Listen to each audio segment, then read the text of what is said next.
This will be a quick how-to on how to remove the passenger airbag cover on a 2005 Jeep TJ. So the first thing you're going to do is remove all the screws on the bottom. Now I've already taken this off and miraculously put it back on, and it was quite a chore, and there's not a lot out there that explains how, so I figured I'd help some others from some pain. All right, so once you take the bottom row off, you'll take the top row. You've got to remove it, and you'll find that it does not move. And the reason that is there are two 10mm bolts holding this in. They're right about in this position, one here and one right here. I'm gonna try and get in here so we can see one of them anyway. I'll get a flashlight on here.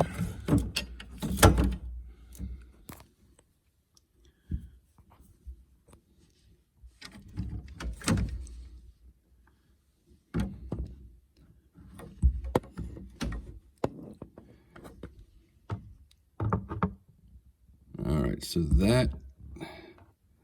that's it. Just at the top of your screen, you'll see the black trim, and I have an out of focus bolt here, unfortunately. But that is one of them, and where I'm accessing that is through the center console.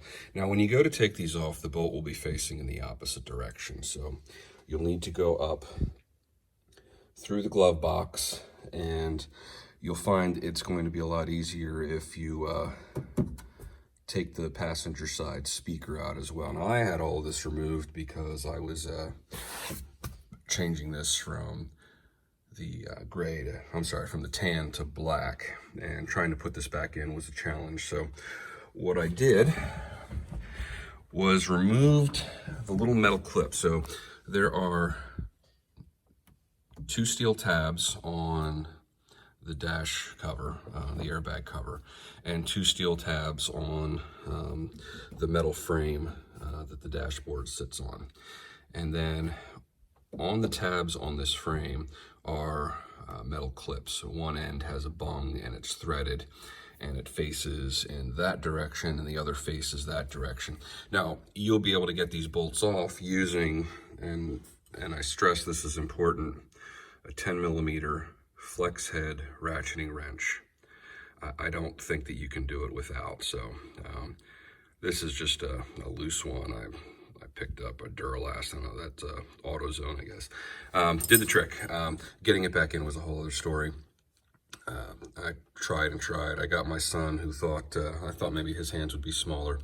It's almost impossible. To thread these bolts, I literally had to use one finger to do the last few screws to pull it out, and you know, you can't put a bolt in with one finger. So what I did was take those clips off and reverse them so that the bolts go in the opposite direction, because this bolt, when it's now facing the opposite direction, is as I showed you, you can see from the dash, and you can reach in here with your wrench and get it in. Similarly, you can do the same through the speaker well to get it back in.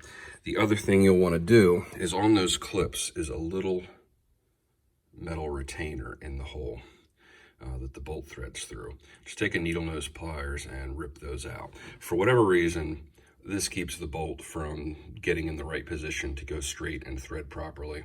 You'll spin and spin and spin, and it'll never grab. I ripped these out, and no issues after that.